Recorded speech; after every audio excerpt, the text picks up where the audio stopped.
Alhamdulillah jamaah masih di Islam itu indah. Dan untuk jamaah yang baru bergabung hari ini kita sedang membahas tema yang luar biasa. Temanya adalah saat hati terasa sempit lakukan 10 ini. Masya Allah di segmen sebelumnya.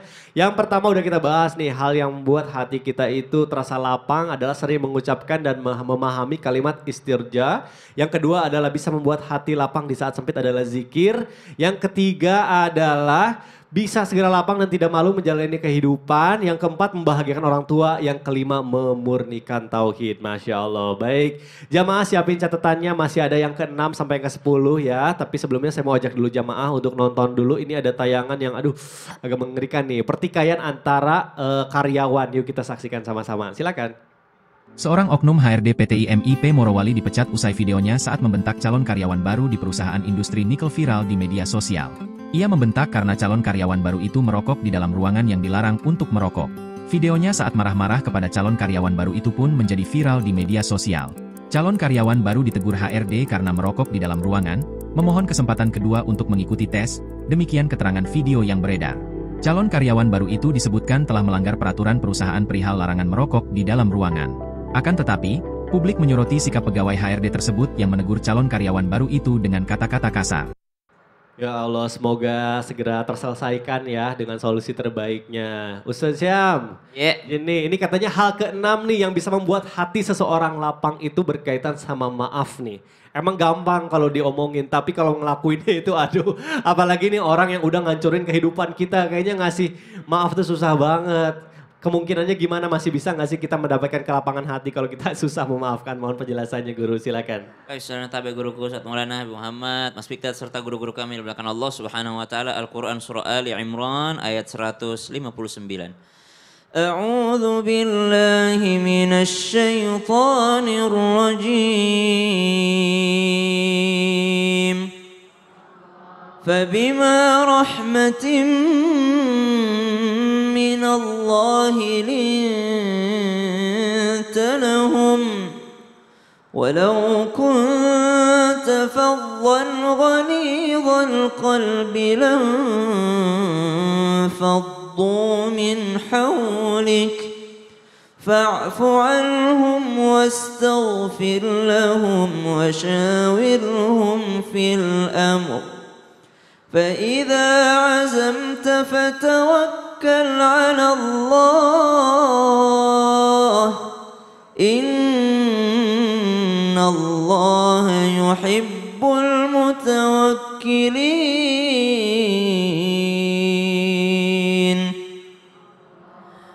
Muhammad Rasulullah, ada namanya Muhammad, ada gelarnya Rasulullah Sallallahu Alaihi Wasallam.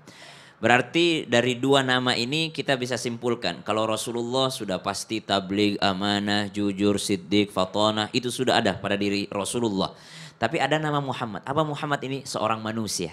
Seorang manusia. Berarti Rasulullah juga punya rasa lapar, punya rasa haus, ada ngantuknya juga, ada sedihnya juga, pernah juga dikhianati sama orang, pernah merasa sakit hati sekali ketika siapa? Ketika pamannya Hamzah dicabik-cabik, dibongkar dadanya, dibuka subhanallah oleh musuh, oleh Hindun yang memakan daripada hatinya pamannya baginda Nabi SAW, sehingga Rasulullah merasa sakit hati. Tapi ayat ini datang untuk menghibur Rasulullah SAW menjadi pribadi yang pemaaf. Fa'fu anhum, maafkan mereka. Mereka siapa di sini? Pasukan Uhud yang berada di bukit pada saat itu untuk menjadi seorang pemanah yang ternyata mengkhianati perintah dari baginda Nabi SAW. Apakah Rasulullah sakit hati? Apakah Rasulullah SAW ada perasaan tidak enak sama mereka? Tentu ada. Karena Rasulullah juga seorang manusia. Bahkan Rasulullah memaafkan tapi tidak mau memandangnya, tidak mau melihat mereka. Kenapa? Karena Rasulullah SAW mengingat pamannya setiap kali memandang wajah orang yang telah membunuh pamannya. Maka maaf ini ada rumusnya, tanpa bermaksud menggurui ataupun mengajari. Orang memaafkan itu insya Allah pahalanya banyak sekali di akhirat. Nah kalau Rasul saja yang pahalanya sudah unlimited, kita tidak tahu bagaimana kemuliaan Rasulullah SAW ini, pasti masuk surga, pemegang kunci surga, apalagi kita. Kita ini tidak bisa mengandalkan sholat, tidak bisa mengandalkan zakat, puasa, kalah kita sama sahabat-sahabat Nabi. Tapi ada yang bisa kita andalkan. Apa itu? Sifat pemaaf, sabar ketika dizolimi sama orang, ketika kita dizolimi kita sabar, memaafkan, maka pada saat itu pula pahalanya orang itu ditransfer kepada kita. Masya Allah, mungkin itu pegangan buat kita ya. Itu motivasinya biar Motivasi. lapang dada. Betul. Ya, kita mau nuntut dia minta maaf juga. Aduh kalau orang tidak tahu diri tidak bakal minta maaf. Baik, terima kasih guruku. Saja boleh tepuk tangannya Bu. Alhamdulillah. Mudah-mudahan kita menjadi pribadi yang suka memaafkan ya. Supaya kita bisa dapat kunci surga. Masya Allah. Baik, amin amin ya Allah ya Rabbal Alamin. Baik jamaah, sekarang kita masuk lagi nih ke segmen Tanya Dong Ustadz. Kami semua tanya dong Ustadz. Baik jamaah, ibu-ibu, bapak-bapak yang di studio boleh yang mau bertanya angkat tangannya yang tinggi Bu. Boleh langsung. Oke, baik. Saya sudah dapat. Ibu yang pertama boleh silakan perkenalan dulu namanya siapa dari mana? Bismillahirrahmanirrahim. Assalamualaikum warahmatullahi wabarakatuh. Waalaikumsalam warahmatullahi wabarakatuh. Perkenalkan saya dengan Sri Damayanti Ya. dari Majlis Taklim Baitul Jawahir Bolpis Ciberem Sukabumi. Ciberem Sukabumi, boleh tepuk tangannya warga Sukabumi, boleh dadah-dadah tuh Bu. Boleh silakan Ibu pertanyaannya. Mau tanya dong kepada Habib Muhammad. Habib Muhammad Habib. Syahab, tahu aja yang ganteng Ibu, boleh silakan Ibu. Habib pertanyaannya, Boleh. benarkah kalau hati kita lagi sempit, kita harus mempunyai rasa ikhlas. Tapi kadang susah, apalagi sama orang yang pinjem uang. Dan uangnya juga besar. Pinjam dulu Mana coba 100 Habib? gitu. Apa kita harus nongkrongin terus, ngejar-ngejar terus? Nah, gimana biar caranya biar kita mempunyai dalam segala mempunyai ikhlas dalam segala Ikhlas. hal. Baik. Aduh baik. Terima kasih. Assalamualaikum warahmatullahi wabarakatuh. Waalaikumsalam warahmatullahi wabarakatuh. Saya suka semangatnya dan pertanyaannya mewakili saya juga. Habib boleh langsung dijawab Habib silakan. Ini haknya Ustadz Maulana. Bab hutang. Baik, ada ayat Allah Subhanahu wa taala yang Allah katakan inni ma'akum la in aqamtumus salata wa ataitumuz zakata wa amantum birrusuli wa azzartumuhum wa aqradtumullaha gardan hasana la ukaffiranna ankum sayiatikum wa la udkhilannakum jannatin tajri min tahtihal pasti anhar apal. Udah anharnya aja ya anhar gitu kan sama Kenceng kayak, banget yang anharnya tadi. sama Bim. kayak waladhdallin. Nah, iya. Kayak bocah SD. Artinya ini ma'akum, artinya kita ini pengen ikhlas. Ikhlas itu sebenarnya tidak segampang dengan huruf yang diucapkan. Ya. Artinya ikhlas, tapi memang butuh jihad. Orang ikhlas itu butuh jihad. Nah di antara untuk membantu kita bisa ikhlas itu banyak hal yang diberikan oleh Allah Subhanahu wa taala. Misal salah satu contoh, ini ma'akum. Aku ini akan bersama kalian. Tidak ada satu manusia yang tidak pengen bersama Allah. Semua orang pengen bersama Allah. Lantas kapan kita ini bersama Allah Subhanahu wa taala? Lain aqamtumus sholata, ketika kau mengerjakan salat, ketika engkau mengeluarkan zakat, ketika engkau memuliakan para nabi. Bukan hanya memuliakan nabi tapi juga beriman kepada nabi juga memuliakan. Dan yang terakhir Allah katakan wagar dan hasana, mengutangi dengan baik. Mengutangi dengan baik. Apabila kita ikhlas, apa yang akan Allah Subhanahu wa taala berikan? La ukaffiranna ankum sayiatikum wa la udkhilannakum jannatin tajri min tahtihal anhar. Maka dosa-dosamu, orang yang ikhlas itu lihat Bu, dosa-dosanya akan diampunkan oleh Allah Subhanahu wa taala, bukan hanya diampunkan, dia akan diberikan syurga yang di bawah syurga tersebut dialirkan sungai yang begitu indah. Jadi memang ikhlas itu pekerjaan yang sangat mulia. Orang ikhlas, ingat ini rumus ya. Orang ikhlas pasti lapang hatinya. Itu orang ikhlas. Tapi kalau sudah, waduh ikhlasin jangan ya, ikhlasin jangan. Itu sempit. Ya, tapi kalau orang ikhlas pasti dia punya galbun wasi'. Pasti dia punya dia punya hati itu, sangat luas. Sebenarnya ada contoh buat orang awam tuh bisa terima, cuman waktunya sudah habis. Iya saya bang. Bib, tapi kalau misalnya orang punya utang sama kita udah jatuh tempo, kita sebenarnya wajib nagih gak sih Bib? Nagih. Oh kita harus nagih ya? Kita nagih tetap boleh kita nagih. Oh Makanya baik. kenapa sampai dapat pahala syurga itu? Karena orang nagih butuh sabar, belum tentu dibayar. Betul, kadang jadi harus ikhlas tuh kan. Hanya Ustadz Maulana. Baik kalau gitu. Gimana Ustadz Maulana, ikhlasin atau tagih terus? Enak aja. Jangan. Tagih terus, baik kalau gitu. Boleh tepuk tangan dulu dong Bu, Alhamdulillah. Bu mudah-mudahan terjawab ya Bu ya pertanyaannya ya. Baik, sekarang yang mau bertanya selanjutnya boleh angkat tangan yang tinggi Bu, oke. Baik, sekarang saya mau pilih, aduh kayaknya Ibu sebelah sini nih semangat banget nih. Ibu silahkan Bu, pertanyaannya apa Bu? Assalamualaikum warahmatullahi wabarakatuh. Waalaikumsalam warahmatullahi wabarakatuh. Perkenalkan, nama saya Bu Nok Mariam Alawiyah dari Majelis Taklim Baitul Jawahir Bolpis Ciberem Genting Puri Sukabumi. Saya ingin bertanya kepada Ustadz Maulana. Baik, Ada jadi grogi aku. tenang aja Bu. Nah ada Ustadz Maulanya di sini. Kalau hati sedang sempit, terus mau jadi lapang, cara ke-8 katanya meninggalkan hidup secara berlebihan. Tapi kalau kita berniat buat menikmati hasil perjuangan tersebut, tetap gak boleh Pak Ustadz. Bagaimana? Assalamualaikum warahmatullahi wabarakatuh. Waalaikumsalam warahmatullahi wabarakatuh. Baik Ibu boleh silakan duduk kembali. Ustadz boleh silakan langsung dijawab aja pertanyaan. Kumaha damang. Amin Habib Sasam. Kita akan bahas untuk ketenangan hati, kelapangan hati, penek hatinya, maka ada solusi yang terbaik. Mau? Hidup sederhana. 1, 2, 3. Hidup sederhana. Mau nggak hidup sederhana? Jangan jadi beban sama orang. Tangan di atas, tangan di bawah. Yang mana mulia? Atas.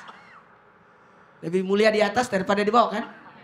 Tapi ada lagi lebih kurang dari ini. Apa itu? Menerima, meminta. Nauzubillah. Ada lebih ini daripada meminta. Mau tahu? Meminta-minta. Hindari meminta-minta. Jangan meminta apalagi meminta-minta. Karena jauh lebih mulia memberi daripada menerima. Jadi jangan pernah berharap bergantung sama orang lain. Kalau memang uang kita cuma untuk beli tempe, tempe aja. Tahu aja. Nggak usah berhayal. Mau beli daging. Aman sebenarnya. Beli bumbu yang rasa daging. Ada namanya penyedap rasa sapi kan? Itu aja. Aman itu. Nggak usah sebut mereknya lagi nih. Yang kedua, mau tahu? Hidup sederhana, tidak bergantung sama orang. Yang kedua, bersyukur atas apa yang ada. Jangan cari yang tidak ada, tapi apa yang ada. Dan yang terakhir, satu lagi. Ya, apa tuh Mau ya? tahu? Oh. Hiduplah apa adanya, tapi caranya gini. Gimana Mau? Ustaz? Mau. Sesuai kemampuan, bukan keinginan, tapi kebutuhan aja. Wah, keren banget. Boleh tepuk tangan dulu dong, Bu. Iya, kadang kita Saya cuma butuhnya baju, nggak usah dandan yang lain, Bener. minta yang lain. Bener. Dia mau beli mobil, tapi dia masuk rumahnya di dalam gang. Iya, nggak ada Repot parkirannya. tetangga. Nyusahin orang. Baik. Terima kasih Ustadz Maulana. Boleh tepuk tangannya, Bu. Alhamdulillah. Baik, mudah-mudahan terjawab ya, Bu, pertanyaannya ya. Baik, sekarang selanjutnya boleh, Bu, angkat tangan lagi, Bu. Siapa yang mau bertanya, Bu? Oke, baik. Assalamualaikum warahmatullahi wabarakatuh. Waalaikumsalam warahmatullahi wabarakatuh. Bismillahirrahmanirrahim. Perkenalkan, saya Ibu Deis dari Baitul Jawahir Bolpis Genteng Puri Sukabumi. Baik. Mau bertanya sama Pak Ustadz Pak Ustadz Syam. Iya, Mau nanya Pak Ustadz Syam. Baitul Jawahir Bolpis. Ya, Bolu pisang. Silakan Ibu. benarkah Pak Ustadz hati yang mulai menjadi sempit karena terlalu sibuk dengan urusan orang lain, dikit-dikit gibah gitu? Ibu suka gibah enggak? Enggak. Enggak ya Bu. Cepet banget, enggak. Iya. Tapi ibu suka ngomongin orang. Suka. Oh, suka itu. Oh enggak suka gibah tapi suka ngomongin orang. Oke. Kalau saya nggak pernah ngomongin, nggak pernah gibahin, saya cuma nge-review kelakuan orang-orang aja. Baik. Gibahin, iya digibahin. Iya. Oh digibahin, nih playing victim nih biasanya. Baik Ibu. Terima kasih Pak Ustadz. Baik. Assalamualaikum warahmatullahi wabarakatuh. Waalaikumsalam warahmatullahi wabarakatuh. Ustadz Syam boleh langsung dijawab aja. Saya no komen dulu silakan. Kami Guru Ustaz Maulana Habib Muhammad, Mas Mikdad serta guru-guru kami yang dimuliakan Allah Subhanahu wa taala. Al-Qur'an surah An-Nisa ayat 32. A'udzu billahi minasy syaithanir rajim.